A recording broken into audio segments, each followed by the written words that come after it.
Saya sudah bilang tadi Pak, saya dulu belajar tarikat itu di awal takut-takut. Keluar masuk, keluar masuk. Takut melanggar syariat, takut ada jinnya, macam-macam.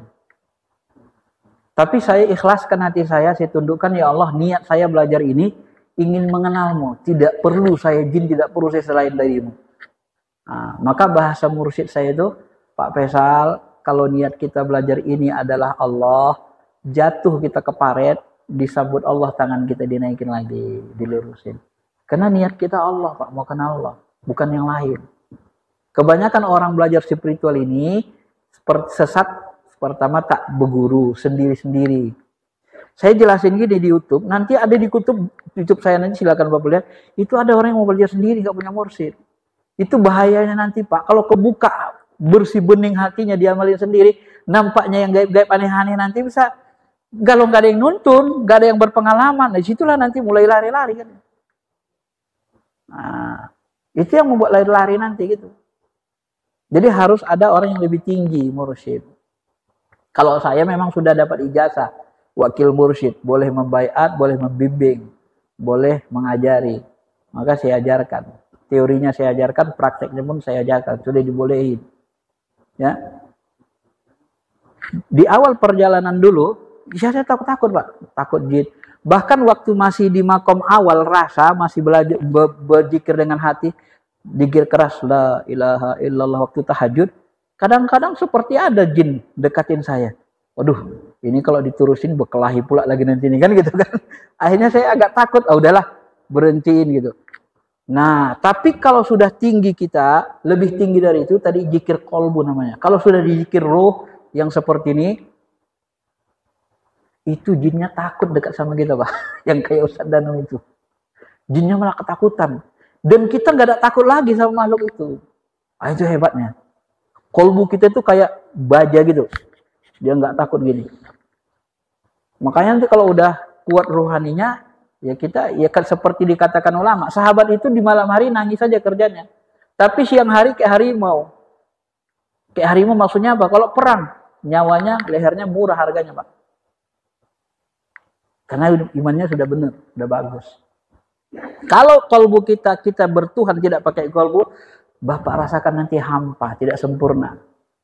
Ya, di kolbu, di ruh itulah nanti baru terasa nikmat punya Allah itu, punya Tuhan itu. Yang harus begitu. Maka belajar niatnya bagus dan ikutin saja pelan-pelan bertahap. Nanti semakin lama semakin nikmat. Kuncinya itu Pak, kuncinya hadis kursi itu yang saya sebutkan tadi. Amalin fardu, ya, kemudian ditalkin oleh mursyid, amalin fardu, kemudian amalin nawafil, amalin sunnah, termasuk zikir, sampai nanti aku mencintainya, baru muncul cinta. Ketika kita sudah cinta sama Allah itu nggak ada cinta bertepuk sebelah tangan, nggak ada begitu.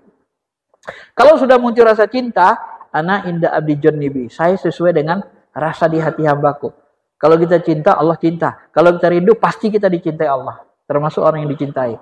Itu sudah pasti. Nggak ada cinta bertepuk sebelah tangan, itu nggak ada sama Tuhan, nggak ada begitu. Ya, maka kalau sudah muncul rasa rindu, berarti sudah dicintai Allah. Kita sudah masuk orang yang dicintai Allah. Ya udah. Ketika sudah mencintai, maka akulah memandang, akulah matanya ketika dia memandang. Aku jadikan telinganya. Akulah yang mendengar ketika dia mendengar. Jadi ada seperti kesatuan rasa. Kalau saya memahami secara syariat, akhirnya kita menjadi sangat tunduk, khusyuk gitu. Apa maunya Allah itu yang mau kita. Nah, kalau disyariatkannya, ketika Allah mengatakan wa ma'al hayatud dunya illa mata'ul ghurur. Kehidupan dunia ini adalah kesenangan menipu. Jadi kata Allah, dunia ini kesenangan menipu. Hati kita pun mandang sama, memang benar menipu. Kita nyari uang, nyari kertas. Beli makanan, makan. Enak di sini sebentar. Masuk ke dalam, keluar jadi comberan. Cari lagi kertas, enak sebentar di sini, keluar jadi kotoran. Jadi hidup kita 60-70 tahun memproduksi kotoran sebanyak yang kita punya. Menipu nggak itu? Masa kerjaan kayak gitu aja pas sampai mati buat kotoran? Kita beli mobil 100 tahun jadi besi rongsokan. Buat rumah batu-batu 100-200 tahun hancur. Jadi hidup kita ini ngumpulin besi, orang sokan ngumpulin batu, sama ngumpulin kotoran. Menipu nggak itu? Menipu. Kalau kita tidak ada niatkan mengabdi kepada Allah, akhirnya nggak ada apa-apa yang kita peroleh. Begitu kita mati, mau bawa mobil nggak muat ke kubur, bawa rumah kita nggak laku, bawa tabungan, malaikat jangan siksa laku ya, ini ada 2M, nyogok malaikat. Malaikat bilang apa-apaan? Kertas ini nggak ada guna sama aku. Kalau di dunia bisa lah. Kalau di alam kubur ini apa-apaan ini cuma kertas doang, nggak ada fungsinya, nggak bisa dibuat apa-apa. Jadi begitulah, memang menipu. Maka kita harus sadarkan ruh kita. Jangan hidup kita terperangkap dalam pola kehidupan orang kafir yang mata hatinya ketutup. Jadi pandangan kita sama dengan pandangan Allah. Nah, itu kalau disyariatkan, Pak, ya, supaya mudah memahaminya. Jadi ketika Allah mandang begini, kita pun mandang begitu. Nah, ya, ada tasawuf ini, Pak. Kita disuruh bersih diri sendiri dulu, selamatin diri. Udah bener, udah bagus, baru kita bergaul. Makanya Nabi itu dibersihin dulu di Gua Hira. Udah bener, bagus, makrifat sempurna, bersih hati, baru berdakwah.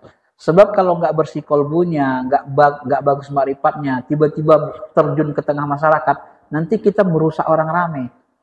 Bagaimana kita mau ngajak ke Allah? Sementara kenal sama Allah aja nggak? Ya kan? Kita ngajak orang, adu ilallah, kita ajak ke Allah. Kita sendiri aja nggak kenal sama Allah. Gimana kita mau ngajarin orang?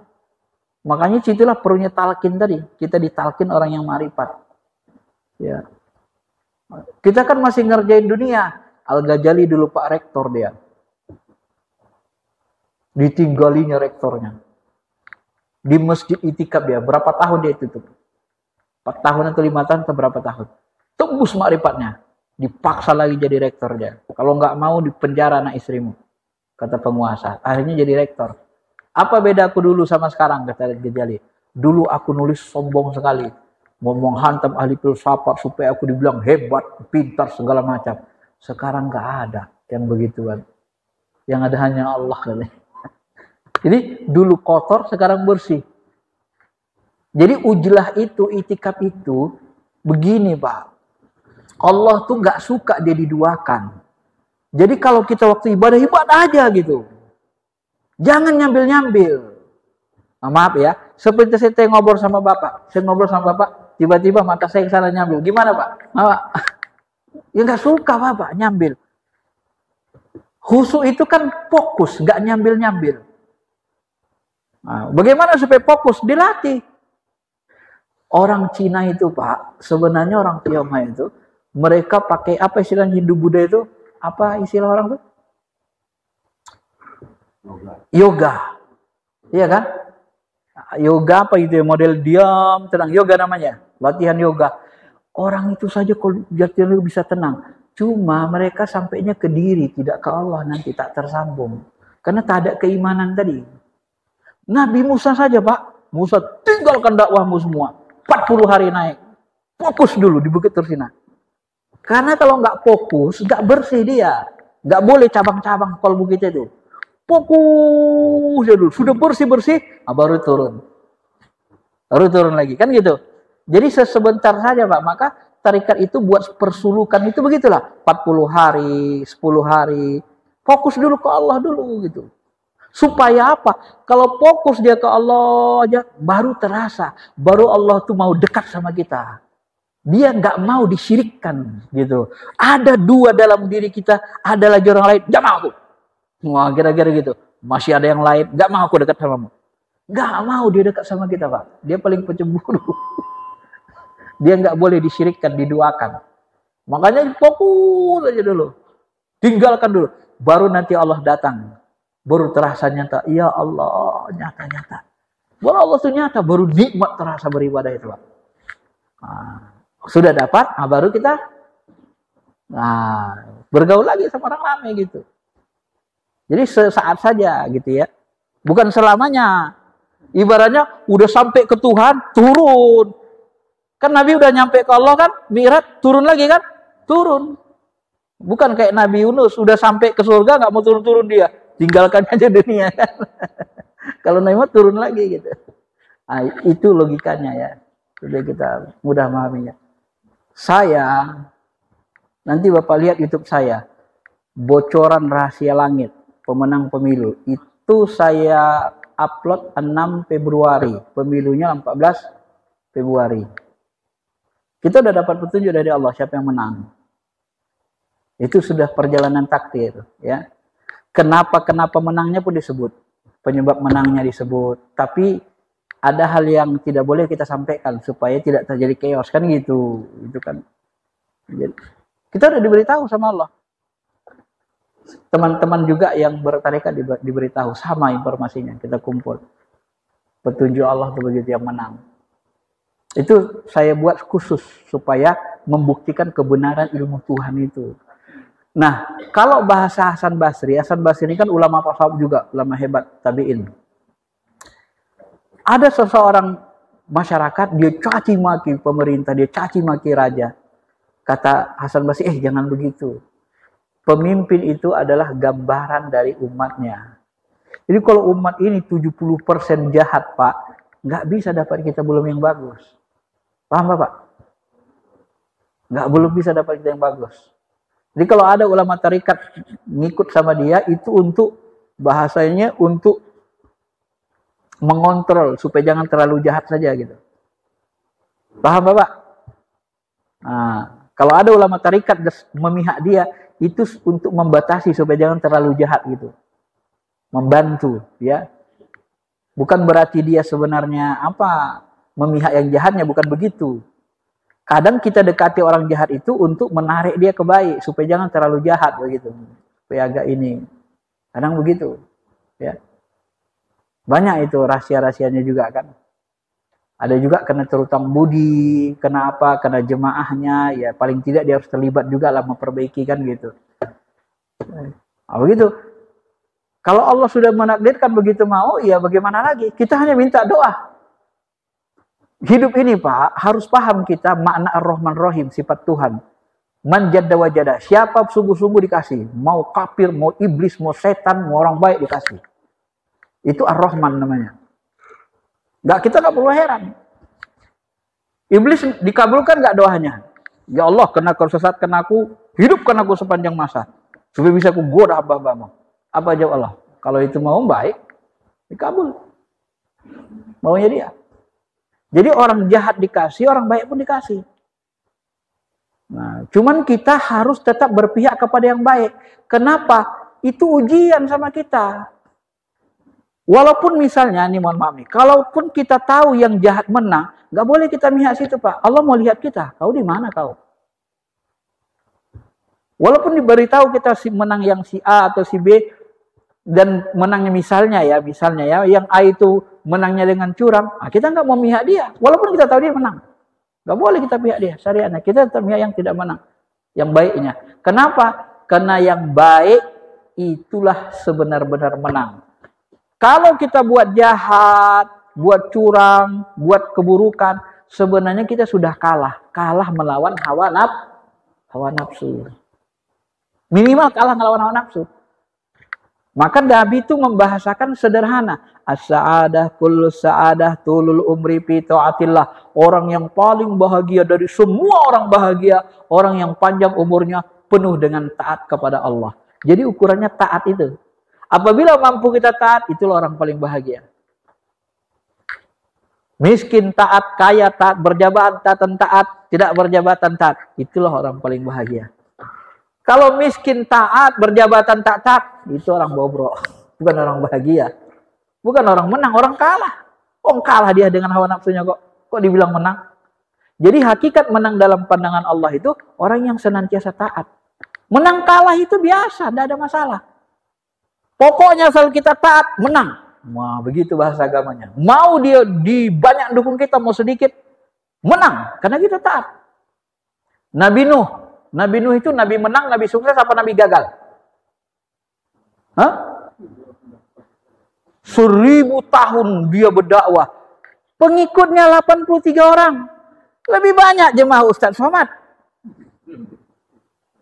Kalah Nabi Ulul Azmi. Banyakan pengikut, Adi Hidayat, ya kan? Agim, banyak kan, lebih 83 orang. Ini Nabi Nuh 83. Ya Allah. Kalau orang kafir menganggap itu Nabi gagal. Tapi kita memandang kan, kujadikan dia memandang dengan mataku. Kita memandang dengan pandangan Allah, mata Tuhan. Apakah dia gagal? Oh enggak. Dia malah diangkat menjadi Nabi unggulan, ulul ajmi. Kenapa? Karena dia sudah melaksanakan tugasnya. Ketaatannya, mengajak buat baik. Kalau bahasanya tugas, bahasa Nabi gini. Kalian jangan urus takdir, kodo-kodo. Itu kerjaan Tuhan itu. Kamu urusanmu adalah taati Allah saja. Itu urusanmu, taati Allah saja. Kodo dan kodo itu bukan wilayah manusia, itu wilayah Tuhan.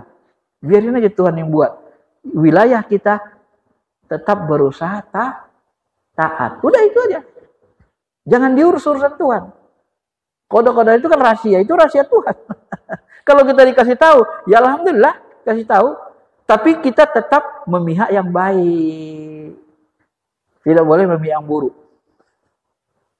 Begitu Pak ya. Jadi kalaupun kita dapat pemimpin yang buruk masih, itu karena umat ini masih banyak yang buruk Pak. Kita doain juga, ya masih banyak macam mana. Berarti kita mau dipanjangin susahnya, ajabnya. Ya tahan-tahankan dulu lah. Ya kan? Sabarlah kita dulu. Nanti kok, kadang kan begini Pak. Orang beriman nih, kalau nggak diinjak-injak dia, nggak mau bangun. Suka diinjak-injak bener dulu gitu. Baru mau bangkit. Sedangkan Palestina jadi injak-injak gitu, umat Islam belum bersatu kan. Kasihan kita sebenarnya. Nah, gimana coba? Apa Tuhan tak ada? Bukan Tuhan tak ada. Begitulah keadaan hari ini, di hari zaman. Nunggu Imam Mahdi kita. Nunggu Dajjal, nunggu. Nanti pada waktunya baru. Kalau bahasa saya, ditunjukkan Tuhan dulu kekejaman Israel itu. Begitu dembengisnya kekejamannya, baru dihancurkan, binasakan Tuhan. Kenapa? Ketika dibinasakan Tuhan, wajarlah dihancurkan Tuhan. Jahatnya minta ampun. Kata manusia, kalau dihancurkan Tuhan nggak jahat. Oh ya, jahat kali Tuhan itu. Bukan jahat dia kok dihancurin, kan gitu kan.